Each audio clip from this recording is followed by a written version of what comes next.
ओम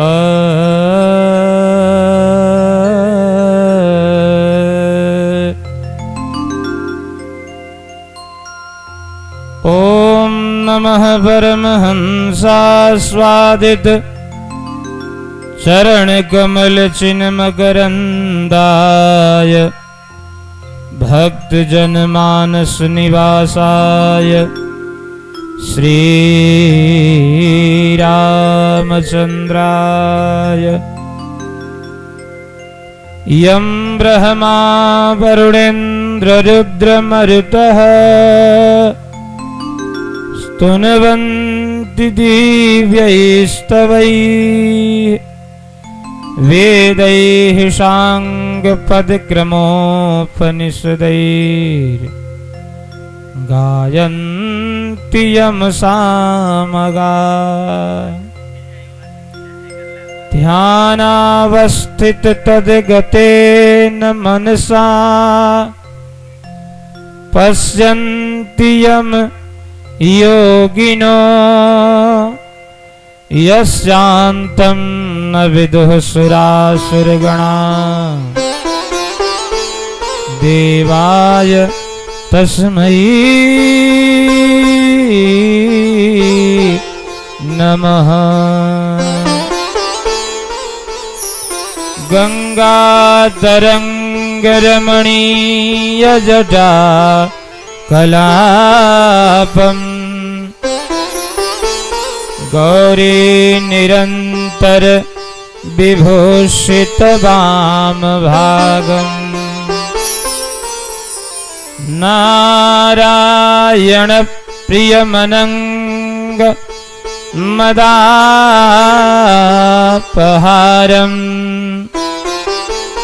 वाराणसी पुरपतिं भज विश्वनाथम्। गुरुर्ब्रह्मा गुरुर्विष्णु गुरुर्देवो महेश्वर गुरुः साक्षात् परं ब्रह्म तस्मै श्री गुरवे नमः। श्री गिरिजापति गिरिजा गणेश शेष शारद श्रुति व्यास वाल्मीकि के पद पंकज नित ध्याऊं मैं। द्वादश भागवताचार्य चतुः संप्रदायाचार्य श्री शंकराचार्य को सपरिकर मनाऊं मैं। तुलसी कबीर सूर नाभा प्रियादास मीरा श्री नानक चैतन्य जो को अनुगत रहाऊं मैं। दीजय वर हिल मिल मोहि मन बच क्रम छल तजनित परिकर सह हरि हर यस भरी भरी हिय गाऊं मैं। प्रेम से बोलिए श्री सद्गुरुदेव भगवान की जय हो। श्री गौरी शंकर भगवान की जय हो।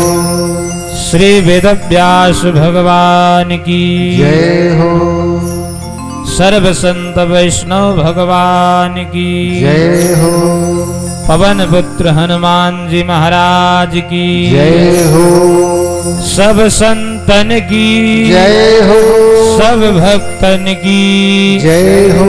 जय जय श्री सीताराम जय जय श्री राधे श्याम। नमः पार्वती पतये हर हर महादेव।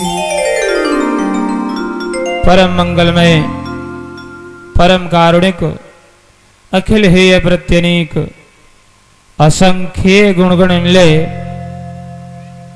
अकारण करुणा वरुणालय परिपूर्णतम परमात्मा परात्पर पर ब्रह्म परमाराध्य प्रभु हमारे इष्ट देव भगवान श्री सीतारामचंद्र, जिनके पावन से पावन पवित्रतम पाद पद्मों में दास का बार बार प्रणत वंदन, जो हैं अनाथों के नाथ, भूतनाथ, भोलेनाथ, विश्वनाथ भगवान शिव, उनके श्री चरणों में साष्टांग तथा बाल ब्रह्मचारी वेदांत विद विक्रम, पराक्रम के प्रयागराज, बल बुद्धि के अगाध सिंधु, अनंत बलवंत यशवंत संत श्री हनुमंत लाल जी महाराज को बार बार वंदन करते हुए भगवान भोलेनाथ की भुवन पावनी गौरव गाथा शिव विवाह गाथा के अवगाहन हेतु पधारे हुए आप सभी सुधीर श्रोत्र समुदाय,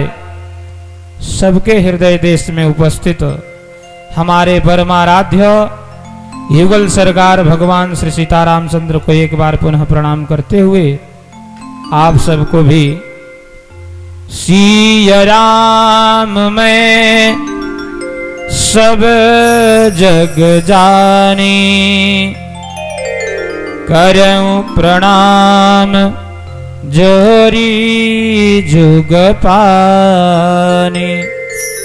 इस भावना से प्रणाम निवेदन करते हुए इससे पूर्व कि हम सभी भगवान की भोलेनाथ की भुवन पावनी गाथा का श्रवण लाभ प्राप्त करें, भगवान नाम संकीर्तन मिलजुल कर मस्ती के साथ भाव भरे हृदय से करतल ध्वनि करते हुए सब लोग करेंगे, क्योंकि कलियुग में संसार सागर से सुगमता पूर्वक पार जाने का अगर कोई सुगम, सुलभ और सर्वोच्च साधन है तो भगवान के नाम के संकीर्तन का आश्रय है और भगवान की कथा श्रवण का आश्रय है। एक नहीं, जितने भी सनातन धर्म के सदग्रंथ हैं, चाहे शिव पुराण हो, चाहे भागवत महापुराण हो, चाहे रामचरितमानस हो, अथवा कोई भी सदग्रंथ हो, कोई भी संत हो, सब एक मत से स्वीकार करते हैं। महर्षि वेदव्यास भगवान स्वयं आदि पुराण अर्थात ब्रह्म पुराण में त्रिवाचा पूर्वक यह घोषणा करते हैं, हरेर नाम हरेर नाम हरेर नामैव केवलम, कलौ नास्त्येव नास्त्येव नास्त्येव गतिरन्यथा। 3 बार कहा हरेर नाम और हरेर नाम, मने भगवान श्री हरि का नाम, भगवान श्री हरि का नाम और भगवान श्री हरि का नाम ही कलियुग में संसार सागर से पार जाने का आधार है। इसके सिवा कलऊ माने कलियुग में नास्त्येव नास्त्येव नास्त्येव गतिरन्यथा, कोई दूसरा उपाय, कोई दूसरा साधन नहीं है, नहीं है, नहीं। एक बार महर्षि वेदव्यास भगवान से कुछ ऋषि महर्षिगण प्रश्न कर बैठे, प्रभु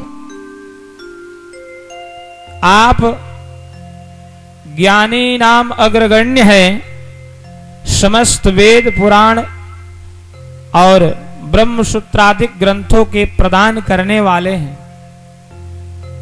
आपके विषय में कहा जाता है व्यासोच्छिष्टम जगत सर्वम, महर्षि वेद व्यास के ज्ञान का जूठन ही सारे संसार में ज्ञान व्याप्त है। हम सब आपसे जानना चाहते हैं कि संसार में सबसे बड़ा जघन्य व्यक्ति, जघन्य माने गया गुजरा पापी, कौन है? तो महर्षि वेद व्यास मुस्कुराए और बोले कि हम तो अपना निर्णय आप सबको बताएंगे, पहले हम आप सबके मुख से सुनना चाहते हैं कि आप सबकी दृष्टि में सबसे बड़ा जघन्य कौन कौन है। तो कुछ संतों ने कहा केचिद वदन्ति, नीचे रख दीजिए, अब कपूर नहीं डालिएगा, थोड़ा सा और उधर कर दीजिए ना, धूम ना आए इधर।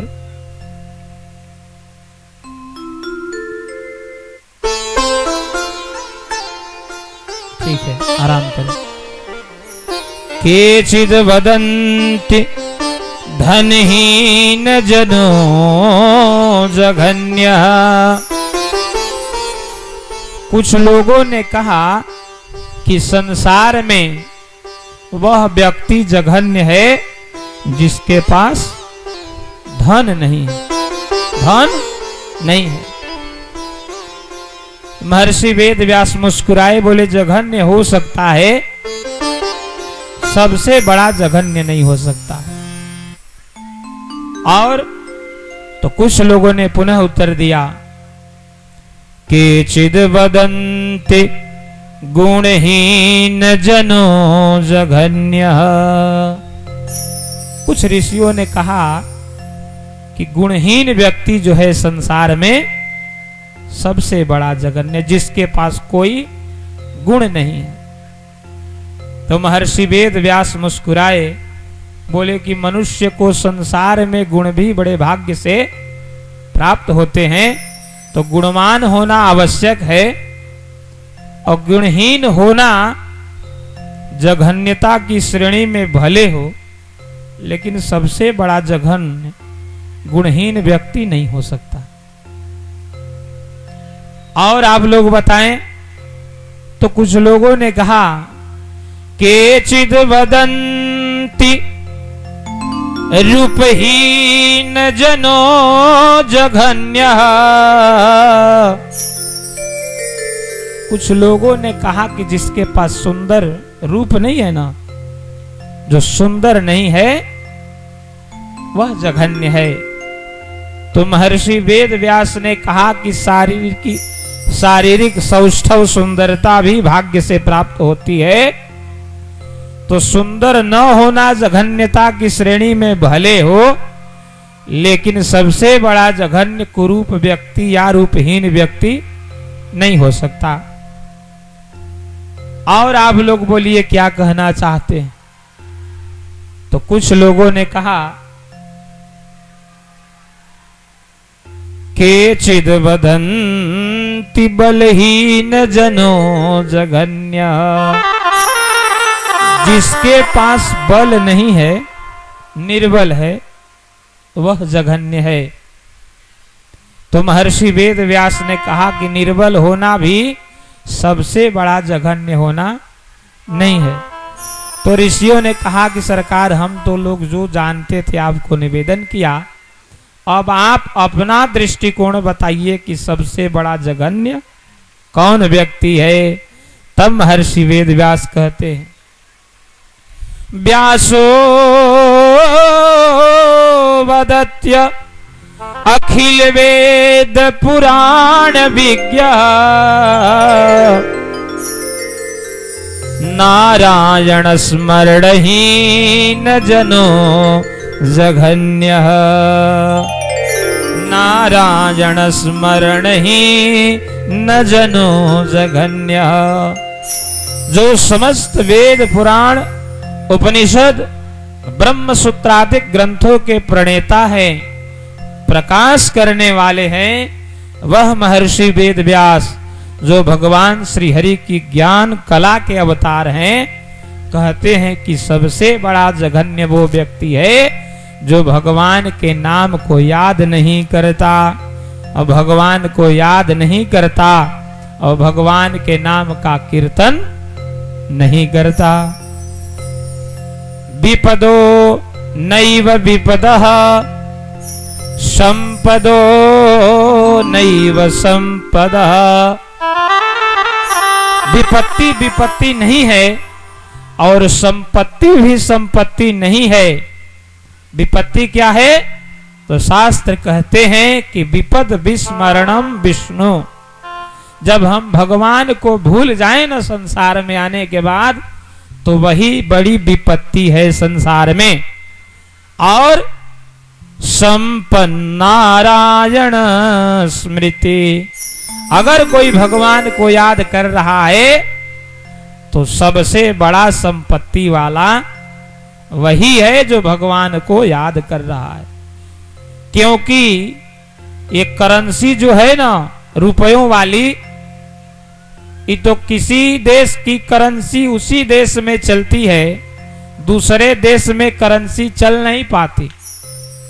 अमेरिका की यहां नहीं चलती, यहां की अमेरिका, पाकिस्तान की यहां नहीं चलेगी, यहां की पाकिस्तान में नहीं चलेगी।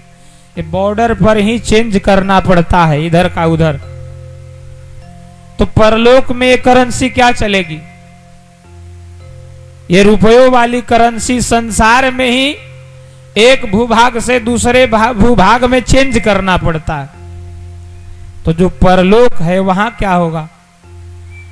तो वहां के लिए तो ये संपत्ति बिल्कुल शून्य है। तो वहां की जो संपत्ति है वो संपन्न नारायण स्मृति, जो भगवान के स्मरण के धन को संग्रह कर रहा है अपने जीवन में, वही संपत्ति वाला है।